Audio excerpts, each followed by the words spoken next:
আসসালামু আলাইকুম রহমতুল্লাহি ওবরকাতুহ। বিসমিল্লাহির রহমানির রহিম। আজ বিশ্ব ব্লাড ক্যান্সার দিবস, সাথে সাথে নিরাপদ মাতৃত্ব দিবসও পালন করা হচ্ছে। ন্যাশনাল এনভায়রনমেন্ট হিউম্যান রাইটস ফাউন্ডেশনের পক্ষ থেকে সিটিজি টাইম এবং চ্যানেল কর্ণফুলী সাইমা প্রপার্টিসের পক্ষ থেকে দেশবাসীকে শুভেচ্ছা ও অভিনন্দন জানাচ্ছি। আমরা প্রতি দিবসকে সামনে রেখে জাতির উদ্দেশ্যে কিছু কথা তুলে ধরি। দেশের কল্যাণে আমরা যেহেতু কাজ করে যাচ্ছি, মানুষের কল্যাণে কাজ করে যাচ্ছি এবং গরিব অসহায় মানুষের পাশে দাঁড়াচ্ছি, সেজন্য কিছু না কিছু কথা আমরা তুলে ধরতে চাই। ব্লাড ক্যান্সার দিবস, ব্লাড ক্যান্সার এটা প্রাথমিকভাবে আমাদের দেশে নির্ণয় করা সম্ভব হচ্ছে না। বিশেষ করে চট্টগ্রামে এই ব্লাড ক্যান্সারের পরীক্ষাগুলি ঢাকা থেকে করে আনতে হয়, পার্শ্ববর্তী দেশ ভারত থেকে করতে হয়, কিন্তু আমাদের এখনও ভালোভাবে এই যে পরীক্ষা নিরীক্ষা হচ্ছে না। আমরা অল্প দিনের মধ্যে হয়তো আশা করতে পারি মা ও শিশু হাসপাতালে এই ব্লাড ক্যান্সারের রোগীর জন্য ক্যান্সার হাসপাতাল যদি পূর্ণাঙ্গভাবে করা হয়ে যায়, শেষ হয়ে যায় কাজগুলি, তাহলে আমরা কিছু সেবা পাব। এটা মারাত্মক ব্যাধি। এই ব্যাধিটা মানুষের শেষ করে দিয়ে, জীবনটা নষ্ট করে দিয়ে। দুনিয়ায় বেঁচে থাকলেও অনেক কষ্টের মধ্যে বেঁচে থাকতে হয়। ব্লাড ক্যান্সার মানুষেরা বেশি কষ্ট পাচ্ছে। এই রোগটা বৈজ্ঞানিকরা কী কারণে হয় এখনও নির্ণয় করতে পারে নাই। আমরা জানি ভেজাল খাদ্য, ফরমালিনযুক্ত খাদ্য, এগুলি সেবনের কারণে মানুষের বেশিরভাগ খাদ্য দ্রব্যের মাধ্যমে ব্লাড ক্যান্সারটা হয়ে থাকে। আমরা বলি থাকি, কিন্তু আসলে এই ব্লাড ক্যান্সার কী কারণে হয় এখনও নির্ণয় করা যায়নি। তাহলে আমাদেরকে এই ডিজিটাল যুগে আমাদেরকে ভালোভাবে পরীক্ষা নিরীক্ষা করার জন্য, মানুষের জীবন যেন বিপন্ন না হয়, আমাদেরকে এগিয়ে আসতে হবে, ডাক্তারদেরকে এগিয়ে আসতে হবে।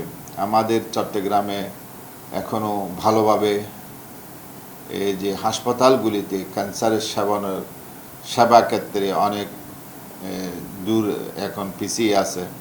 আমাদেরকে অনেক দূর এগিয়ে আসতে হবে।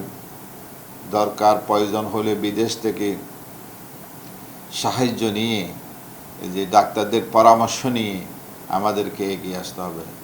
এইভাবে মানুষের জীবন নষ্ট হইতে পারে না। আমরা অনেক কিছু সাফল্য অর্জন করেছি, কিন্তু এই ক্ষেত্রে মনে হয় এখনও দুর্বল আমাদের দেশ।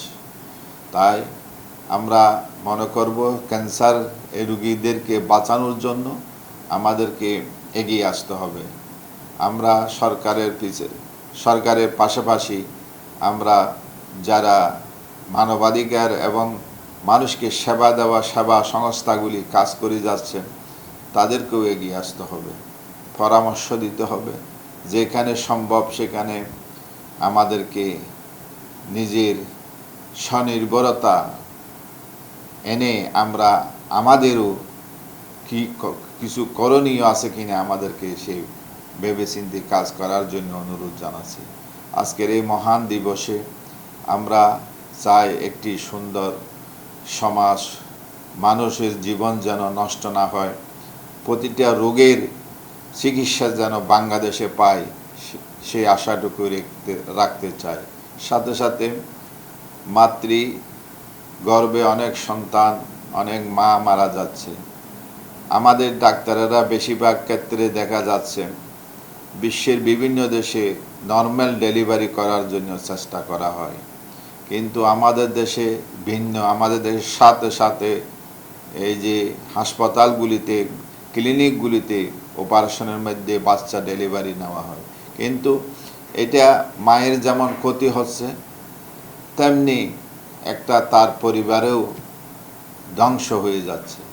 অপারেশন রোগীটা অনেক দিন কষ্টের মধ্যে জীবন যাপন করতে হয় এবং তার জীবনটা অর্ধেকভাবে সে বেঁচে থাকা লাগে, তাহলে বিভিন্ন রোগ ব্যাধি তার সৃষ্টি হয়।